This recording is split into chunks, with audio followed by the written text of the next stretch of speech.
Hi, I'm Lenise Brothers, a registered nutritionist, women's health, hormone, and menstrual cycle coach, and the founder of Eat, Love, Move, a nutrition and well-being practice. This is the Period Story Podcast, where in each episode, I sit down with a guest to talk about their period story. We get behind some of the myths and misconceptions about periods and so much more. Now, on to today's guest.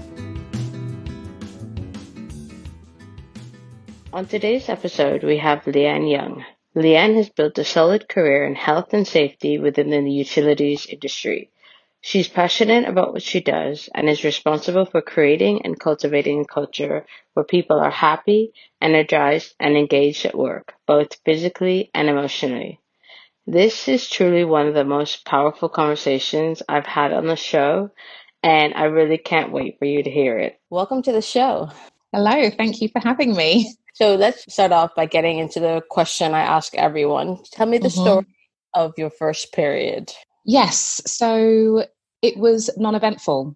I've been trying to dig back into the vault, going back around 30 years. And I just remember that it was one of those events that, oh, okay, this has happened. I was very matter of fact about it, switched into autopilot, went to the shops, bought some sanitary pads, got home. And then I think I told my mum. I remember her being in the kitchen and I told her. And again, very matter of fact for her. And then I think a few hours later, I remember my dad almost saying to me, oh, so your mother has told me about you've started your menstrual cycle, very formal. And I just felt like I wanted to die. And he said to me, right, Leanne, so you've got to keep your room tidy now and shower every day. And literally, that was it. That was the extent of my first period. How old were you? I think I was 12 or 13 years old when I first started. Okay. Yeah. So you said you were very matter of fact about it. Yeah. Well, you went to the shops on your own. How did you know what to get? I think it was just through ads on TV. I knew that I remember actually looking in the chemist at tampons, and I thought, well, can't do that. Don't really know how any of that works. So I'll just buy a pad. That's safe. That's easy. And that's what I did. And then you have the conversation with your parents separately. And how did you learn more about what was happening to your body? I didn't learn anything about periods via my parents. I learnt all about it at school and in magazines. And I think Judy Blume was quite significant in my life and taught me everything that I needed to know about relationships, boys, periods, etc. So that was it. And obviously, you know, the standard class that you have in high school when the teacher stands in front of 30 kids or an assembly and says, this is what happens to girls, this is what happens to boys. That's it. I actually remember being in an assembly and we were talking about periods. It was actually quite bizarre. And this boy said, Miss, my mum said that she bleeds a bucket load. Is that true? And that was the point where I learned that actually you don't bleed a bucket load. And I remember her saying that a woman bleeds probably the entire time of their period, can fill up like half a teacup of blood. And I thought, oh, okay, I could deal with that. That was it. Literally. That's all I learned at school. The rest was with my peers. Go back to Judy Blume. Yeah. What was your favorite Judy Blume book? Are You There, God? It's Me, Margaret. Oh, that was one of my favorites too. She was quite significant in my upbringing and amongst, you know, my friends at the time. We read all the naughty bits and the things that you can't talk to your parents about. And it was really quite nice, isn't it? And it's nice to talk to your friends about things like that. And you all are sharing the same experience, aren't you, all at the same time? And it was very systematic, no issue, no drama. That was it. When you think back now to the conversations you were having with your peers, do you think about things that you said and think, wow, that was totally wrong? Or did you feel like you generally got it right? I think that I generally got it right, actually. And it was, when I think back now to my childhood, I think back very fondly, because I sound really old saying this, but life was a lot simpler back then. Yeah, I'm only 41, but actually it was. And we spent so much time with each other and outside, away from our parents. And I remember I went to a friend's house I used to live in Bristol when I was quite young, and we were going to go swimming in Henley's Lake. And I said, oh, I can't go swimming because I'm on my period. And my friend's sister said, oh, but Leanne, you can go swimming. And I went, how can I do that? My pad's going to get soggy or something. And it's ridiculous, isn't it? But she said, oh, no, have you tried these? And I was like, no, I've never tried. And it was a tampon. And she said, look, this is what you do. And she was the older sister, right? Yeah. And she showed me the tampon and she said, this is what you do, blah, blah, blah. And it will be fine. And we can all go swimming and it'll be great. So I was like, oh, okay. And I remember feeling really nervous and thinking, oh, God, I've got to get this right. But then also I can go swimming. So I went to the bathroom, tried to figure it out, clearly did it wrong because I could feel it. Yeah. And, but I remember I went swimming. I went swimming in the lake. I didn't cough or anything, just in case the damn thing popped out. But, you know, it plugged me, you know, put a plug in it for a while.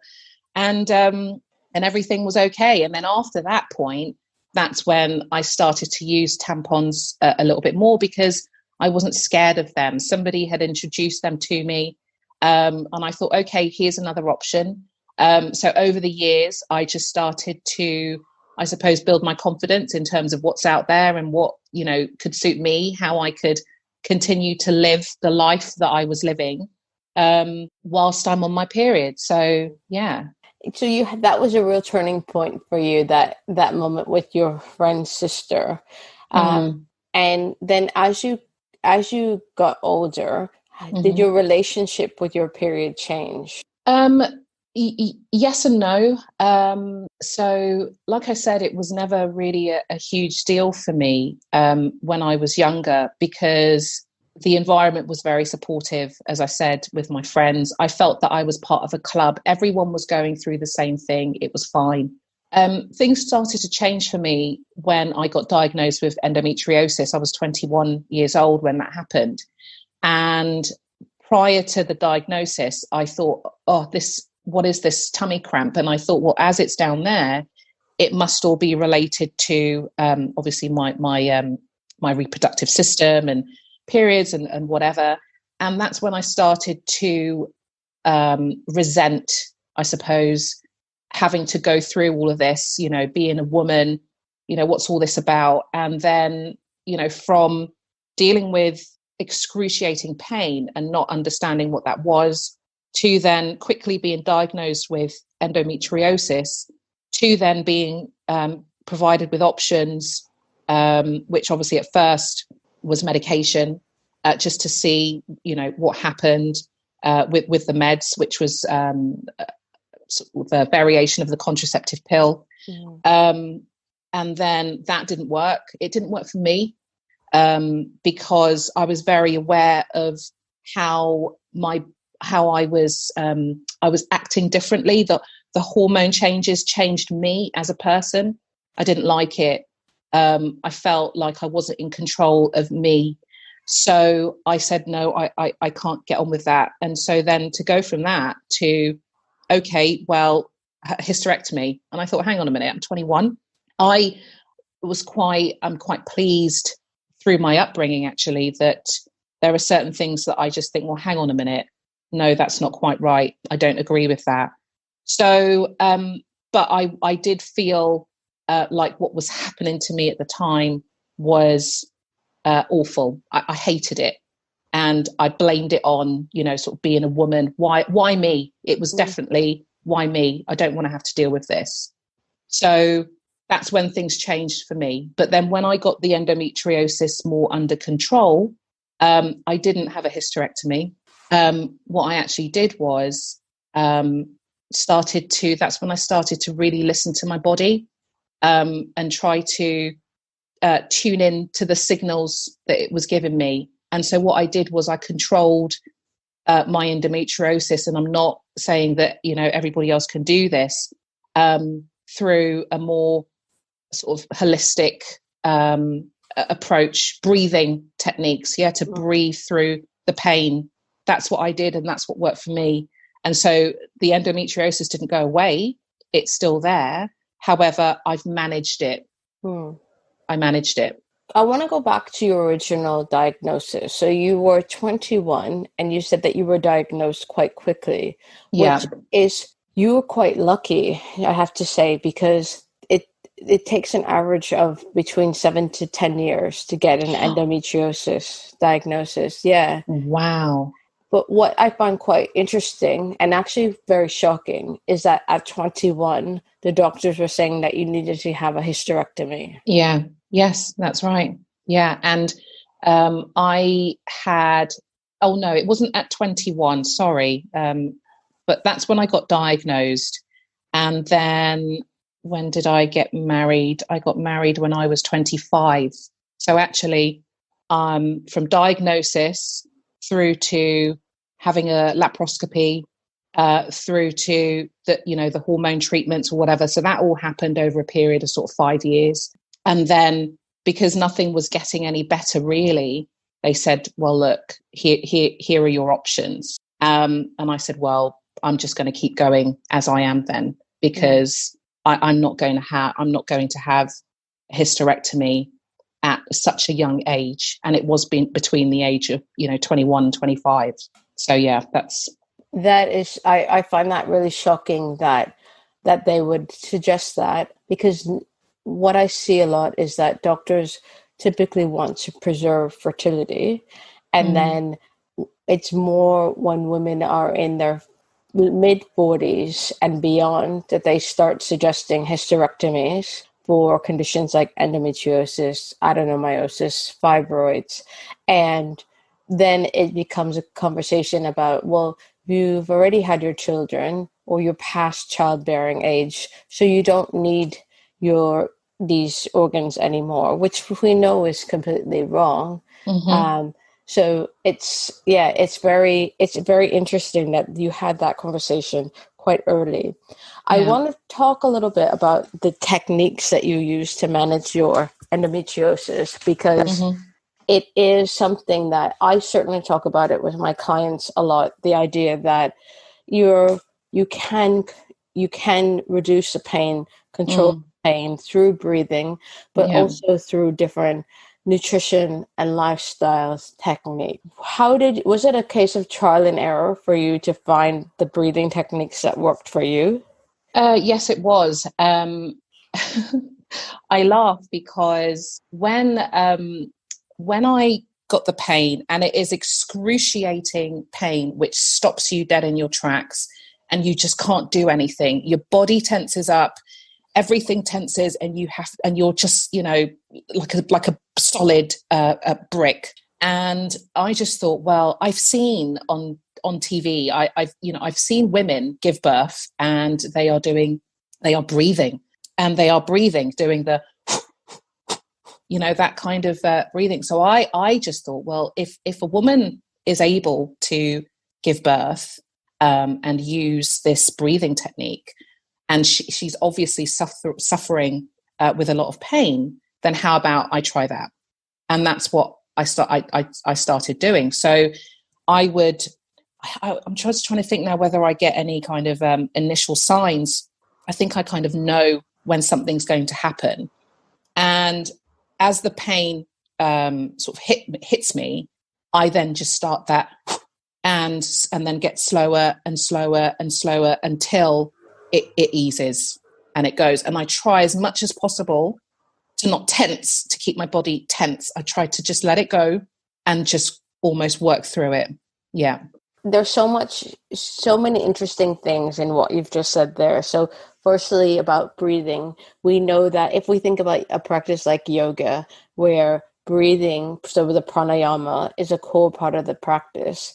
And what we know is that when you regulate your breathing, so you're the inhale and the exhale, that can shift your nervous system and calm down so many different areas, so mentally but also physically.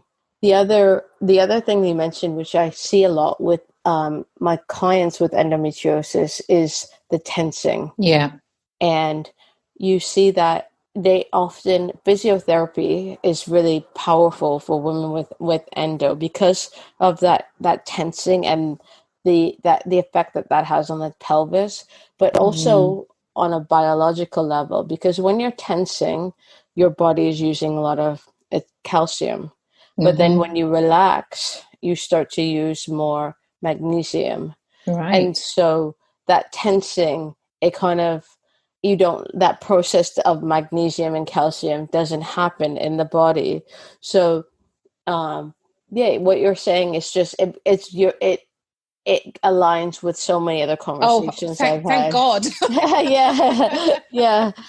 It's very common with women with endometriosis. They tense a lot, but then you introduce something like magnesium and some physiotherapy techniques that help unwind the body a little bit. Right. It can make a massive difference. Yeah. I'm sure it can. Yeah. Pretty sure it can. So you got your diagnosis, and then you use these various techniques to manage the pain. And then what happened next? Right. So I got married, and me and my husband lived in a lovely little marriage bubble for years, which was great. And then we decided that we wanted to have a baby. So we fell pregnant. I fell pregnant very, very quickly after we started trying. And again, that was fantastic news. We were in a really lovely, happy bubble. But then I suffered a miscarriage. I woke up one morning and I just knew something wasn't right, because I had blood in my underwear. We went to the hospital, and that's when they told us that we'd lost the baby. And so that was obviously a really awful time. I remember that when they did the internal scan, they said that I had a 10-centimeter fibroid in my womb. And I was shocked, didn't know anything about fibroids. And they said that was what had caused the miscarriage.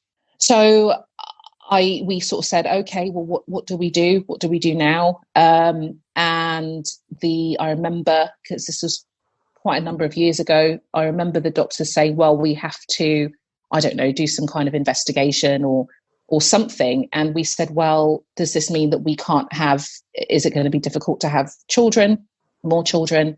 And obviously the stock answer, well, we don't know. But it may inhibit or reduce your chances of a viable pregnancy. But anyway, I don't know what happened. Me and my husband just decided to just crack on, and we fell pregnant again. And we had a viable pregnancy, because I now have Eva. But I do remember again, having, well, not again, but I had a very significant bleed quite early into the pregnancy.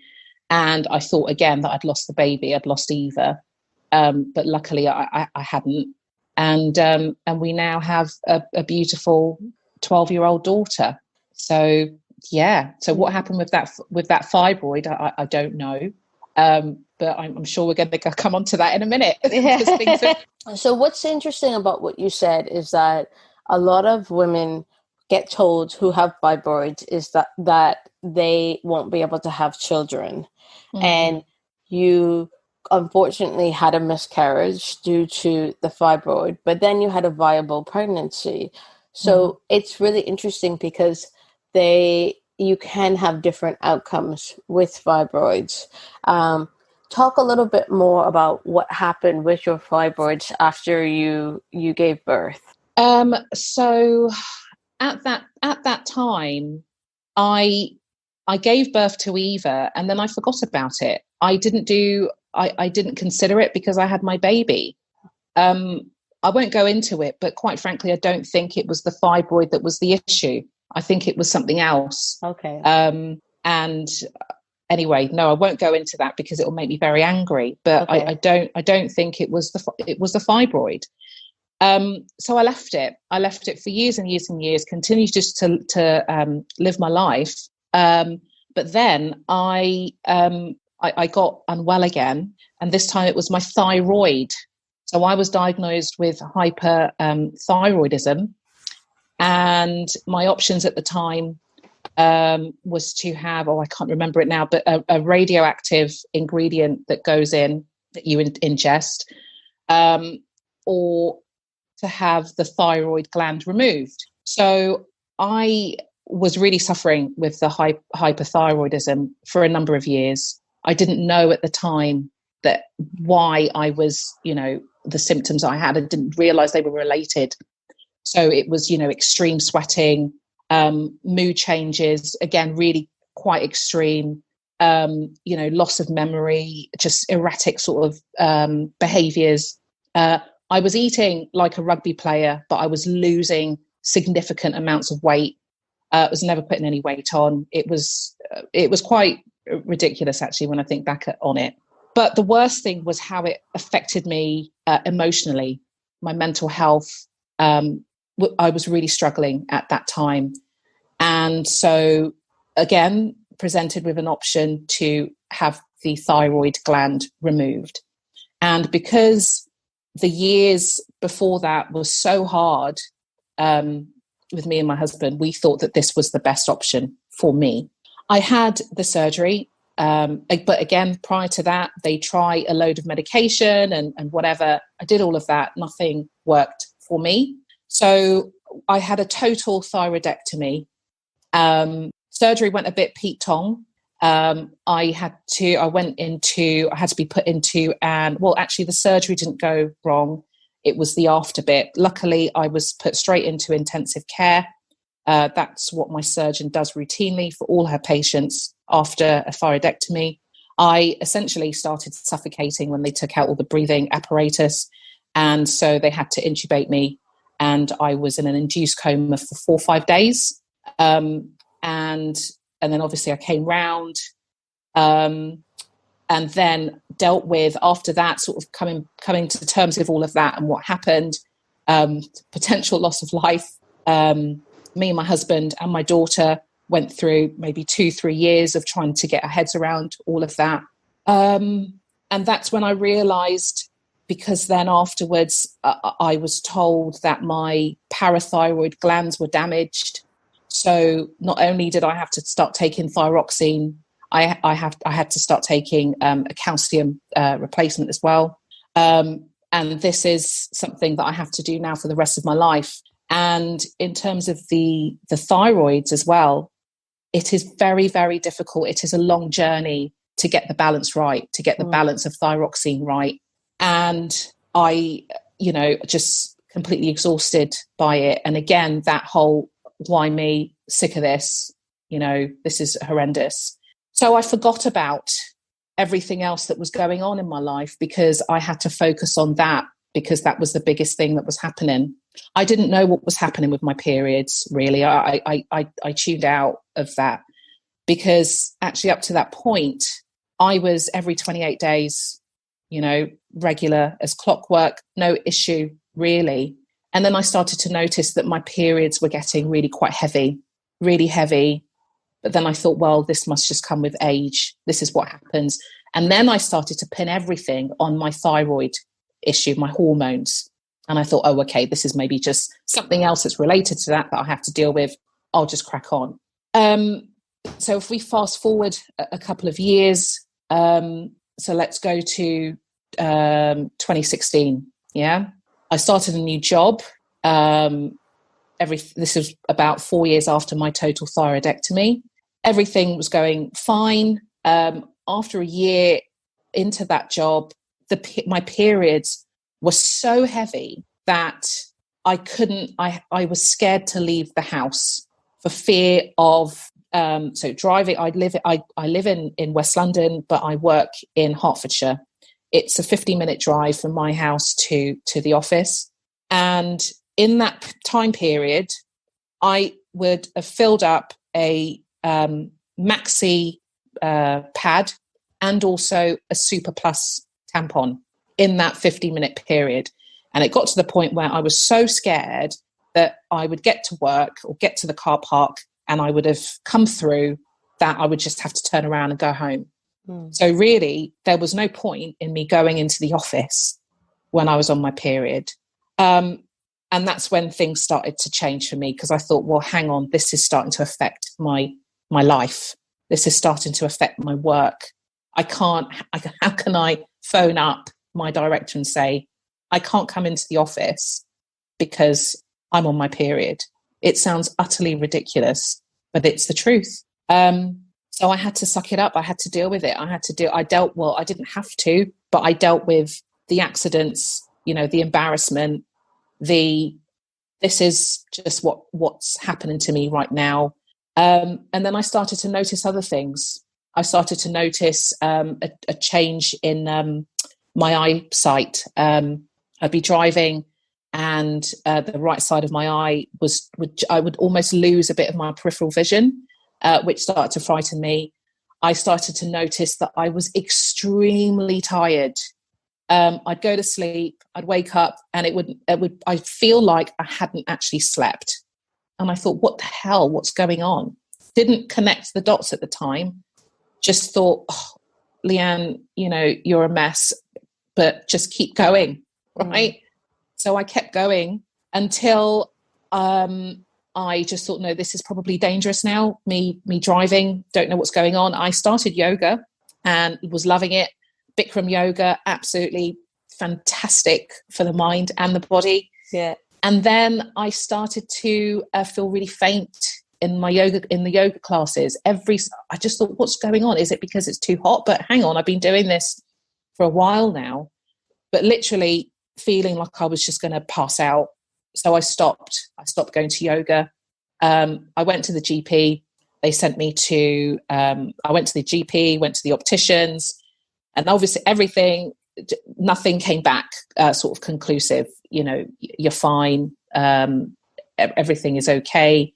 But then, so I thought, okay, fine, kept going. Things were getting worse and worse and worse. I started to speak to my sister. Whenever I was speaking to my sister on the phone, she said, Leanne, are you running or something? I said, no. She said, well, why are you so short of breath? And I said, really? I said, no, I'm not doing anything. I'm just walking around the house. So shortness of breath, extreme fatigue, sort of loss of sort of memory, not able to concentrate. I could list all these things, classic signs of anemia. So I went to the doctor again and had another blood test, used to these because of my thyroid condition. And the doctor said to me, wow, Leanne, your iron, your hemoglobin and ferritin levels are so low, I actually need to admit you to hospital, like right now. Wow. So I said, what the hell? What's all this about? What's going on? Why? And she said, well, tell me about your periods. I said, well, they're really heavy and blah, blah, blah. And she's like, right, okay, well, I think we need to do some investigation work to find out what's going on because it sounds like your periods are too heavy. So I thought at that point, I'm going to go via private healthcare. Yeah, because I'm so privileged that I have this facility. So I thought, okay, let's go down that route and see what happens, what comes of that. So I saw a gynecologist and had a scan, and the gynecologist said to me, oh, you're presenting 4 months pregnant. You have about 6 or 7 fibroids in there, all the size of a small tangerine. This is what's causing your heavy periods. When she said to me, what are your periods like? And I said, well, I use a Super Plus tampon and a pad, and I have to change that every hour. And she went, whoa. And I said, is that not normal? She said, no. I didn't know. Sounds ridiculous. But I didn't know. I thought that was normal. I thought that's what we had to go through. But it's interesting because at the beginning of the conversation, you said that you remember this lesson from school where they said about of half a teacup. So it's kind of like what you thought was normal changed for you based on everything you had been going through. Yes. So I pinned it on the experiences over the last sort of 5-6 years, right? So I thought, well, it must be that. I'm getting older. I've had, thyroid surgery. I'm taking a load of hormone tablets, or think tablets are affecting my hormones. It must be these things that's causing, the heavy periods. Yeah, you're absolutely right. I don't know why I didn't even think about that. So that happened. This was just last year. All of this happened. So the first thing was to have an iron infusion, to actually help me feel better, sort of immediately. And then the gynecologist suggested I should have a Mirena coil fitted. So I had the Mirena coil fitted in November last year. Yeah. And what did versus the iron infusion? Just to give a kind of clinical perspective, to have an iron infusion, you have to have a ferritin level. I think it's of below something like 8. Yeah. So it was you. I can just imagine how you were feeling at the time, the heavy bleeding, the extreme fatigue. And I see that a lot with clients with fibroids. That iron infusion, how did you feel afterwards? So the hematologist said to me, he was a great guy. I've actually met a load of really great doctors and nurses throughout this crazy process that I've been through, crazy journey, should I say. He explained to me that I would start to feel different after 2-3 weeks, because essentially I'd be making new blood. So that would then oxygenize, I don't even know if that's a word, my body. I would just start to feel the benefits then.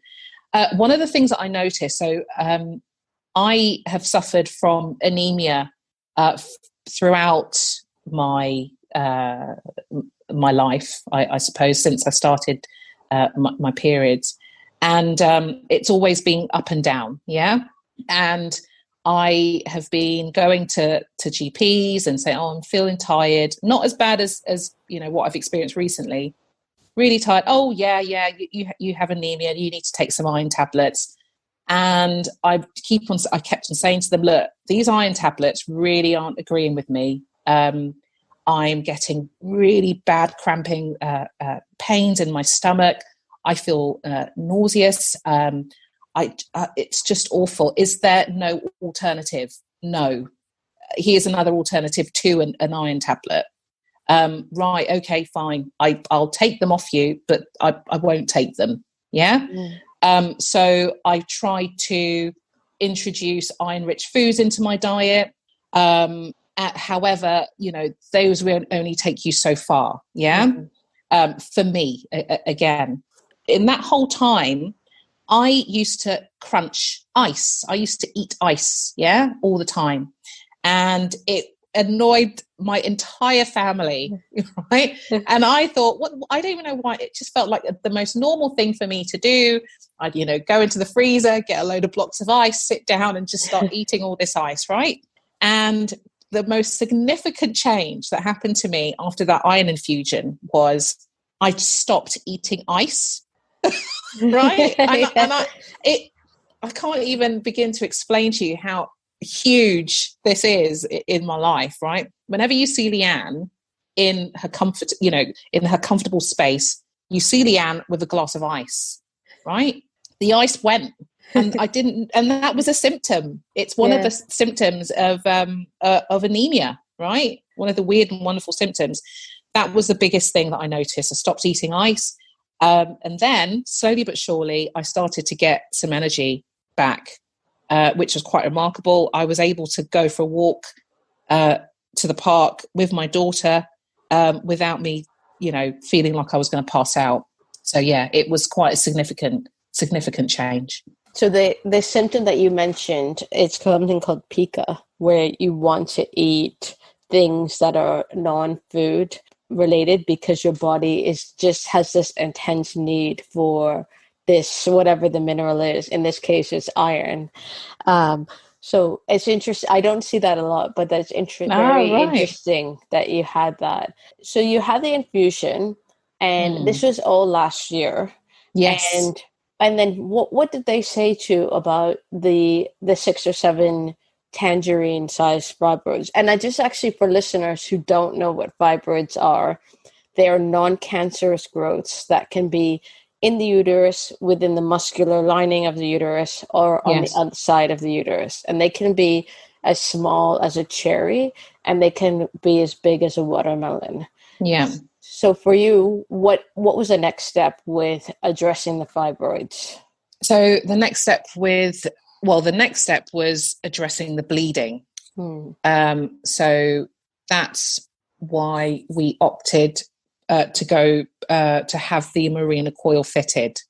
So the gynecologist recommended having that procedure first and actually seeing if it would stop the bleeding or reduce it significantly, because obviously then that's what was causing the anemia, which then was why I was getting tired, blah, blah, blah, blah, blah, blah. The fibroids have never caused me any pain. Yeah. So my main issue was the heavy bleeding. So that's what we thought we'd treat.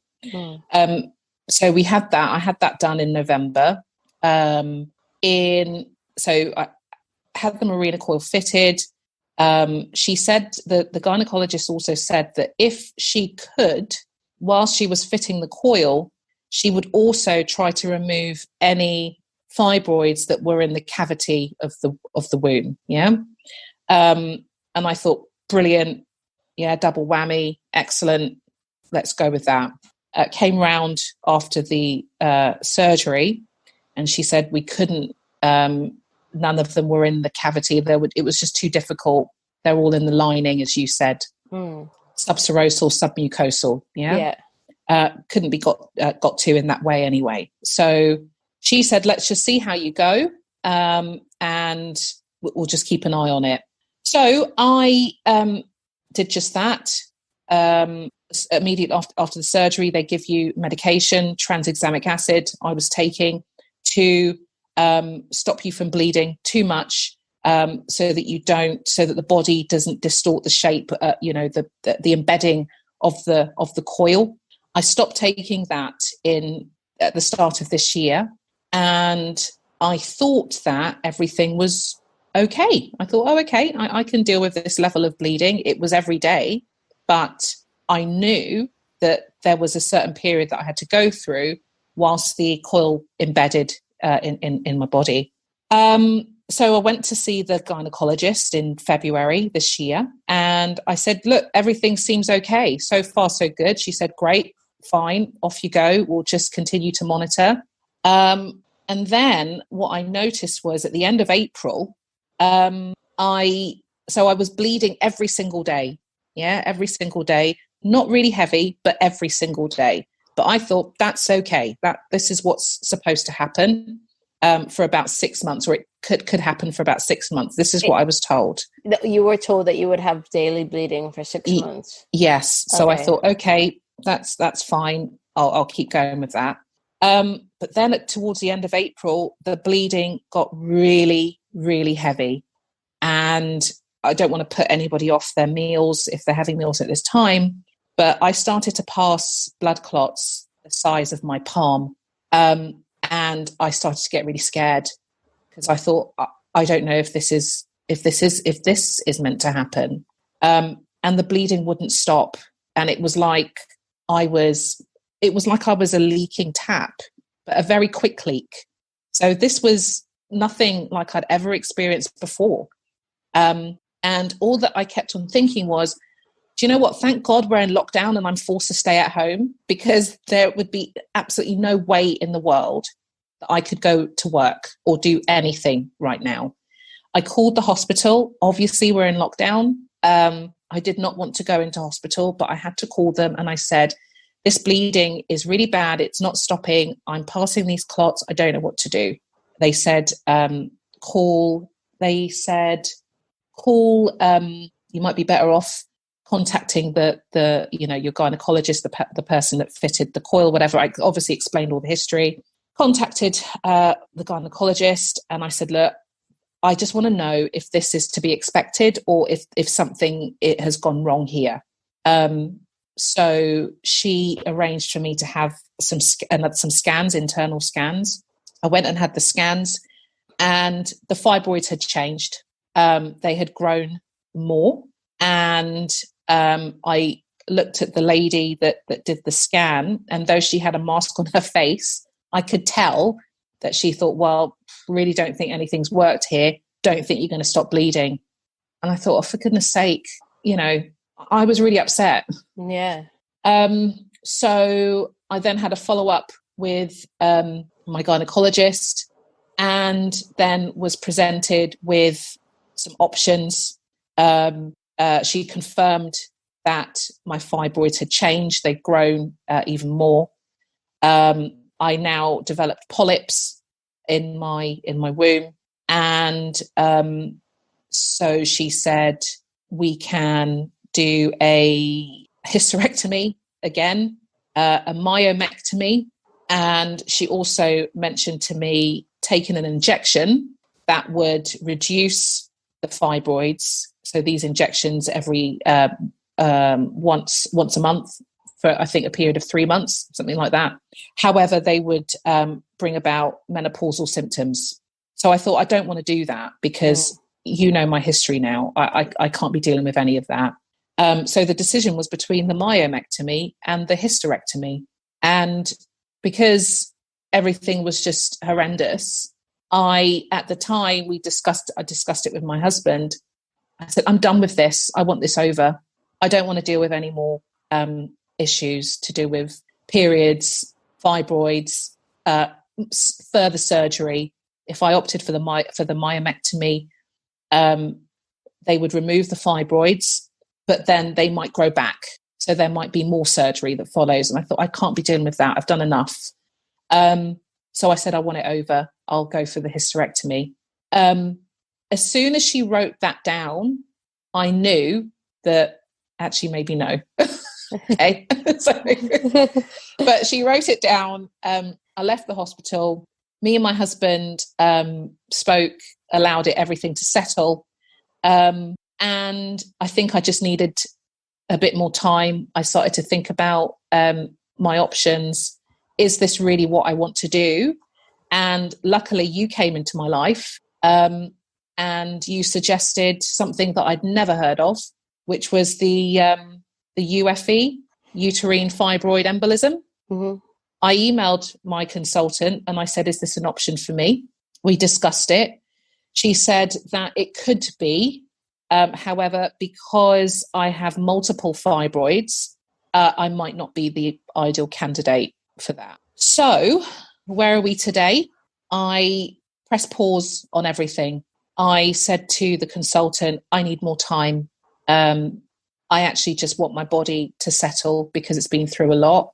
I had another iron infusion. I had that 2.5 weeks ago because obviously I know the symptoms now in terms of anemia. So I knew, you imagine if I've been bleeding since the start of the year and then, sort of mid to end April, it was a very, very heavy. I spoke to my mum and I said, Mum, this is what's happening. And she said, oh, yes, I remember, so-and-so, one of her friends suffered with fibroids, and she would be bleeding like a slain mule, right? Slain mule. Wow, that's quite a graphic image. Right. And I'm thinking, oh my God, but oh my God, yes, that is exactly how I was bleeding. Yeah. Wow. No one should have to deal with that. Yeah, agree. Okay. So, but then what's really interesting, so at the moment, what I will say is I've pressed pause on everything. I'm starting to feel much better because I've had the iron infusion. And it seems like my body is starting to settle down, significantly. Now, I don't know what's going to happen in a month's time or even in a week's time, but at the moment, I think I'm okay with where I'm at right now. Having a hysterectomy is a major decision, even at 41. Having any kind of surgery, and that's the reason why I don't, although I said I want it over, I don't actually take these things lightly.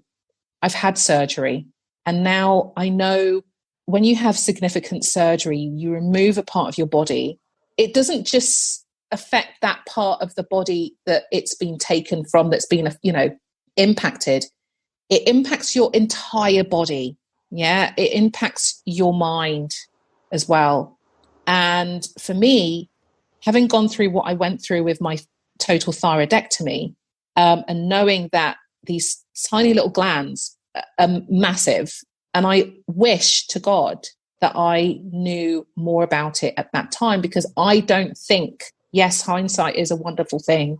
I don't think that I would have opted to have that surgery if I knew more about it and the impact that it would have on the ongoing impact that it would have on my life. Yeah. And what I will say as well is when I did go back to my GP at one point, and I said to her, I asked her, I said, look, in terms of anemia, I said, do I have any other options here? What are my options here? You tell me more. Don't tell me about medication. Is there anything else? Can I do my own? Can I take my own stuff? I've done a load of research, and I know that, everyone keeps on talking about it now, but, CMOS and, bladderwrack and dandelion and burdock and all these things. I said, can I take all these things, and will they give me what I need? And she said, Leanne, I'll be honest with you, I don't know enough about that. Yeah, she said, I don't know enough about it to advise you on it. She said, by all means, yes, do that. But she said, because of the stage that you're at right now, I can't recommend that for you. Yeah, you need to have you need to have something now. And I thought, okay, I hear you. But the learning from that is, if you allow yourself time, if you tune into what your body's actually doing, there are alternatives. Yeah. I wholeheartedly believe that there are alternatives. And I think those alternatives need to be explored. What you've gone through is quite a journey. And what's really interesting is throughout, as you were describing it, there is this, what you described as you just had to get on with it. You kept going. What do you think you would say to someone who is going through something similar? I would say talk to as many people as possible, but experts, I think. If talking about it helps, because there are things that other people maybe are going through that you could probably learn from. I wouldn't have known about the UFE had my best friend not had a conversation with me about a period podcast, and then, your introduction, and then you were so brave to come forward and say, but have you considered this? Right? And I think that it's about time, isn't it, that we had open conversations. I've just said to you that I learned everything that I knew about periods through the conversations that I had with my friends in the playground when I was young. Yeah. And reading Judy Blume books. Why is it that conversation stops as we grow up? Yeah. Why do we stop talking about it? Why do we feel shame or embarrassment? We shouldn't. As soon as I started talking about the coil, right? Everyone, well, most people, oh, I had that. Oh, I had that. Oh, is it really? What was your experience? Yeah. Oh, it changed my life. Oh, there's this really awful period that you have to go through where everything is embedding. But actually, when you get past that, it changed my life. These are the conversations that people were having with me almost after the event.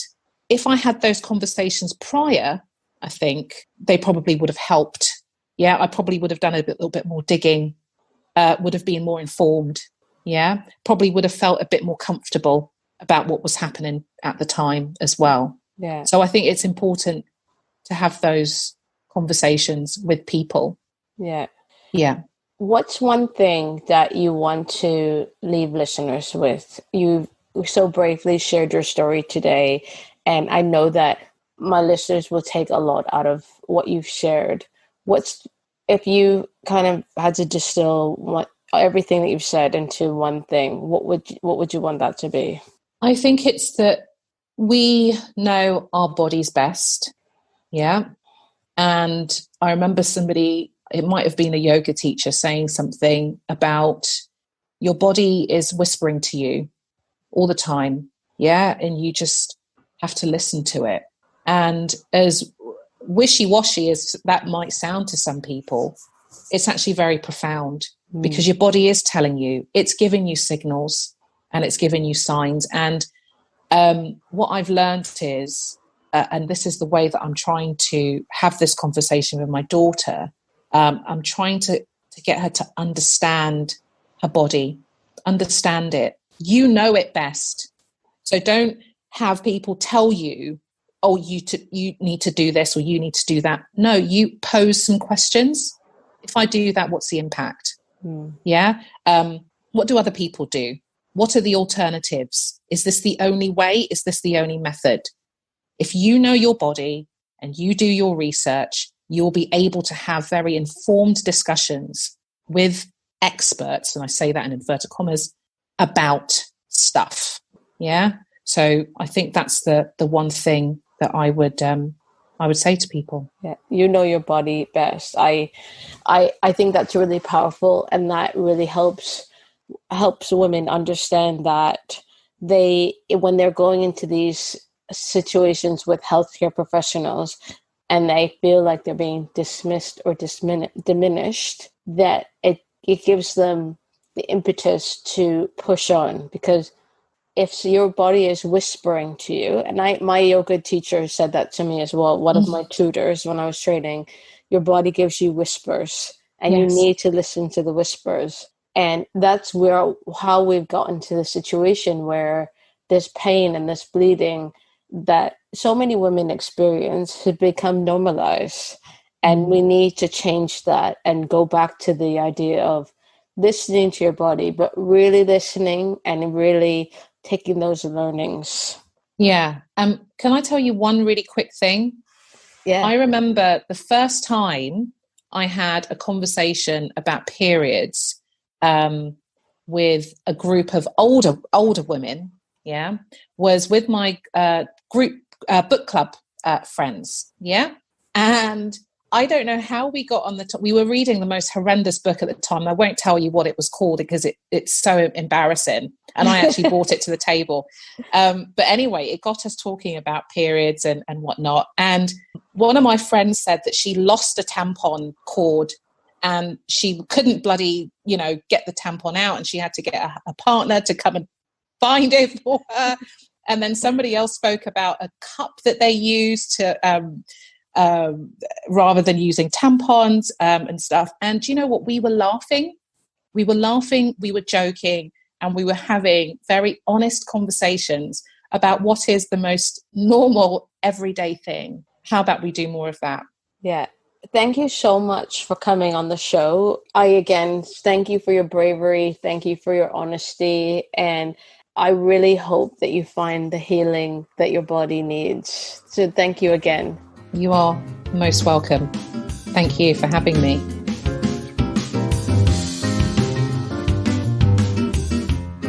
For more inspiring conversations, head over to periodstorypod.com, where we have so many more for you to peruse. If you want help with your menstrual or hormone health, email me on hello@eatlovemove.com to set up a free 30-minute hormone health review. If you like today's show, please don't forget to subscribe, rate, and review wherever you get your podcasts. Tag us, come say hi, and send in your requests for who you'd like to see on the show on Instagram and Twitter on @periodstorypod, or email us at hello@periodstorypod.com. I'm Lenny's Brothers, and you've been listening to Period Story. Thank you so much for listening.